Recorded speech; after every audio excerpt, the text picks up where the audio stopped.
How did a humble grain, once relegated to breakfast bowls and horse feed, become a global phenomenon? Oat milk didn't just enter the coffee shop.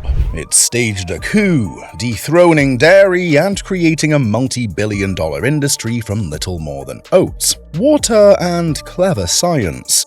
This is the inside story of how a simple plant-based beverage was engineered to conquer the world, one creamy latte at a time. In the mid-2010s, a strange phenomenon swept through the trendiest coffee shops of New York, London, and Stockholm. It was a shortage, but not of a rare, single-origin coffee bean. It was a shortage of a milk alternative. Baristas apologized profusely. Patrons sighed with disappointment. The beverage in question was oat milk, and its scarcity, dubbed the Great Oatly Shortage of 2018, was the greatest marketing the burgeoning industry could have ever asked for. It transformed a niche health food product into a cultural status symbol. The question on everyone's lips was, how? How did this particular plant-based milk succeed so spectacularly where others had merely existed? Almond milk was thin, soy milk carried a controversial flavor and reputation. Neither could withstand the heat and acidity of espresso without turning into a curdled mess. Yet oat milk was different. It was creamy, rich, and subtly sweet. It steamed into a perfect velvety microfoam for latte art. It was, in short, the solution an entire industry had been waiting for. The secret wasn't a fluke of nature. It was the result of a deliberate, multi-decade journey of scientific innovation, precise industrial engineering, and one of the most brilliant marketing campaigns of the 21st century. To understand how oat milk is made is to understand the very formula for modern disruption. Identify a fundamental problem, solve it with proprietary technology, and wrap the solution in an irresistible cultural narrative. This is the story of how a simple bowl of porridge was reverse-engineered into liquid gold. But first, please do subscribe to the channel. Before oat milk's meteoric rise, the non-dairy aisle was a land of compromise. For decades, consumers and baristas seeking an alternative to cow's milk were faced with a frustrating trade-off between function, flavor, and texture. This landscape of disappointment was the fertile ground in which the oat milk revolution would take root. The first major player was soy milk. As the original plant-based disruptor, it carved out a significant market share. But its success was always capped by its distinct beanie flavor that many found overpowering. Furthermore, persistent debates surrounding soy's phytoestrogens, whether scientifically justified or not, created a ceiling of public perception it could never quite break through. Then came the almond milk boom of the 2010s. It was lighter, with a more neutral flavor profile, and it surfed the wave of the wellness movement to incredible heights. But for all its popularity, it had a fatal flaw. It was fundamentally watery. Composed of mostly water with a small percentage of actual almonds, it lacked the creamy mouthfeel that dairy drinkers craved. For coffee lovers, the problem was even more acute. When almond milk met the high temperature and acidity of a shot of espresso, it would often break or curdle, forming an unappetizing scum on the surface of a latte. The dream of a perfect plant-based cappuccino remained elusive. Its environmental credentials also came under fire, with staggering statistics about the amount of water required to grow almonds in drought-prone California tarnishing its clean image. Other milks, like rice and coconut, filled even smaller niches. Rice milk was notoriously thin and sweet, while coconut milk possessed a dominant flavor that made it unsuitable for general use. The market was saturated with options, yet none had truly solved the core challenge. Creating a plant-based milk that could seamlessly replicate the full-bodied creaminess and functional versatility of dairy. The world didn't need another milk alternative. It needed a better one. The stage was set for a hero, and the solution would come not from a farm, but from a university laboratory in Sweden. The origin of modern oat milk lies not with a chef or a branding guru, but with a food scientist named Rickard Öster at Sweden's Lund University. In the early 1990s, Öster wasn't trying to invent the next trendy coffee additive. His research was focused on a genuine medical and nutritional problem: lactose intolerance and the search for a sustainable, heart-healthy alternative to dairy. He landed on oats for their impressive nutritional profile, rich in fiber, protein, and beta-glucans, known for their cholesterol-lowering properties. But the initial challenge was immense. Simply blending oats and water, as one might do with almonds, results in one of two undesirable outcomes: a thin, starchy water with gritty sediment, or a thick, slimy porridge. Neither is pleasant to drink.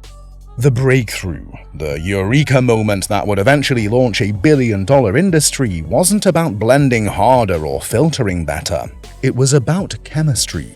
Oatly realized the problem was the oat's complex starch. He hypothesized that by using natural enzymes, he could fundamentally alter the oat's structure on a molecular level. This is the proprietary secret at the heart of the process. The core technology involves introducing a specific cocktail of enzymes, most importantly amylase, to a slurry of oats and water. The process, known as enzymatic liquefaction, works like this.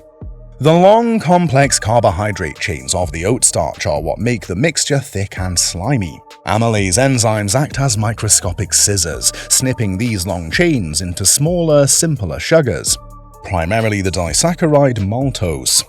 This ingenious step solves multiple problems at once. It eliminates the slime. By breaking down the starch, the enzymes prevent the gelatinous texture, creating a smooth, drinkable liquid. It creates natural sweetness. Maltose has a pleasant, mild sweetness. This means the final product tastes naturally sweet without the need to add refined sugar, a huge selling point for health-conscious consumers. It preserves the good stuff. The process is gentle enough to keep the beneficial soluble fiber, the beta-glucans, in the final liquid product. Oatly patented this enzymatic process and with his brother Björn founded a company to bring it to market. They called it Oatly. For years, it remained a modest, health-focused product in Sweden, but they were sitting on a technological solution that nearly 2 decades later would be perfectly timed to intercept a global cultural shift toward plant-based living. What began in a lab is now a massive industrial process, replicated by dozens of brands around the world, while each company has its own proprietary tweaks to the formula. The specific enzyme blends, temperatures, and ratios are closely guarded secrets. The fundamental steps to transform a dry oat into creamy liquid gold are remarkably consistent. Step 1. Sourcing and preparation. The journey begins with high-quality oats, often sourced from regions known for their robust harvests, like Canada or Northern Europe. For products labeled gluten-free, the oats must be certified to have been grown and processed in isolation from wheat, barley, and rye. Upon arrival at the factory, the raw oat groats are cleaned, sorted, and dehulled to remove the tough outer shell, leaving the nutrient-rich kernel. Step 2. Milling and slurrying. The cleaned oat kernels are milled and mixed with large quantities of purified, temperature-controlled water in enormous stainless steel vats. The ratio of oats to water is a critical variable that determines the richness of the final product.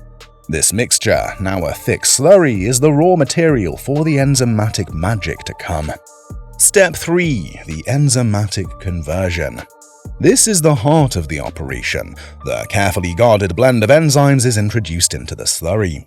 The vats are held at a precise temperature, warm enough to activate the enzymes, but not so hot as to cook the mixture for a specific period. During this time, the amylase enzymes diligently break down the oat starches into maltose, transforming the thick gruel into a smooth, sweet liquid oat base. Step 4. Separation and filtration. Once the enzymatic reaction is complete, the liquid must be separated from the remaining solid parts of the oat, primarily the insoluble fiber. This is achieved through industrial centrifuges, which spin at high speeds to force the solids out, or a series of filtration systems. The result is 2 streams: the coveted liquid oat base and the leftover oat pulp. In keeping with the sustainability ethos of the industry, this pulp is rarely wasted.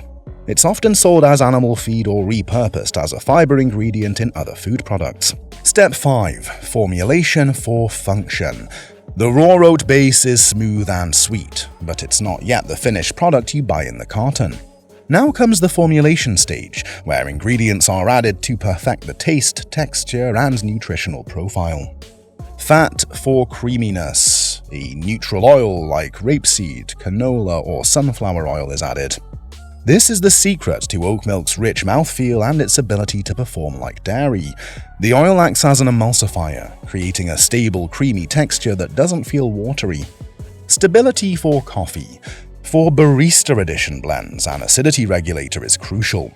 This is often a simple salt like dipotassium phosphate.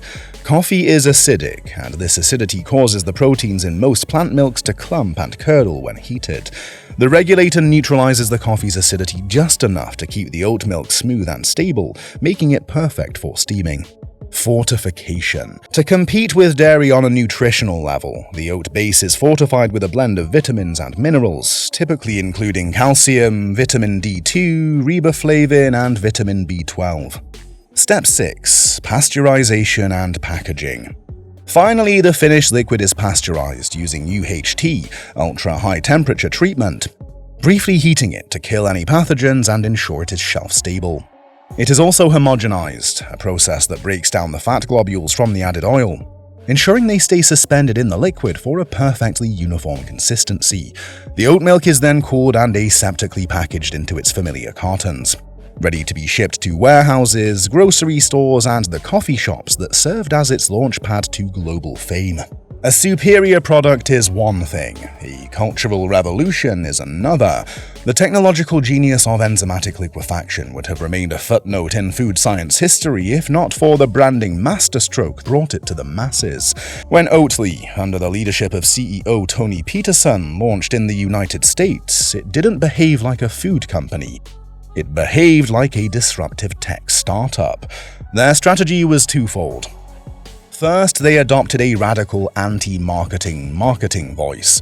Their packaging was covered in quirky, conversational, and often polemical text. They talked about their process, criticized the dairy industry, and poked fun at their own corporate identity. An ad for the Super Bowl simply showed Peterson playing a keyboard in an oat field, singing a painfully off-key jingle about his product. It was weird, it was bold, and it was unforgettable. It gave the brand a personality that was authentic, transparent, and irreverent, a perfect fit for the millennial consumer. Second, and most critically, was their go-to-market strategy. They eschewed the massive supermarket chains and instead targeted the cultural gatekeepers. Third-wave coffee shops. They armed baristas with their superior barista edition product, which not only tasted great but performed beautifully for latte art. These expert baristas became the brand's most powerful ambassadors. Customers would have a great coffee, ask what milk was used, and the oat milk gospel would spread. This created a powerful pull-through effect. By the time Oatly appeared on grocery shelves, it was already a highly sought-after product with a cult following. The shortages that followed only cemented its status as a cultural phenomenon. The story of how oat milk is made is the quintessential business saga of our time. It is a narrative of identifying a clear market failure, the lack of a truly functional and delicious dairy alternative, and solving it with a brilliant scientific innovation. That innovation, the enzymatic hydrolysis of oats, created a product that was empirically better than its competitors. But the lesson of oat milk's rise is that technology alone is not enough. Its conquest was completed by a branding and distribution strategy that understood modern culture better than its rivals. It bypassed traditional channels, won over the influencers, and spoke a language of defiant authenticity that resonated with a new generation. Today, the market is flooded with competitors from dairy giants and agile startups alike, all using variations of the same core process. The oat milk secret is out, but its legacy is secure. It provided the blueprint for how to dismantle a century-old food category not with a cheaper product, but with a better one, proving that the future of what we eat and drink will be forged at the intersection of the laboratory, the factory, and culture itself. Which milk do you prefer? Oats, almonds, soy, or coconut? Do let us know in the comments. Please don't forget to like the video and subscribe to the channel.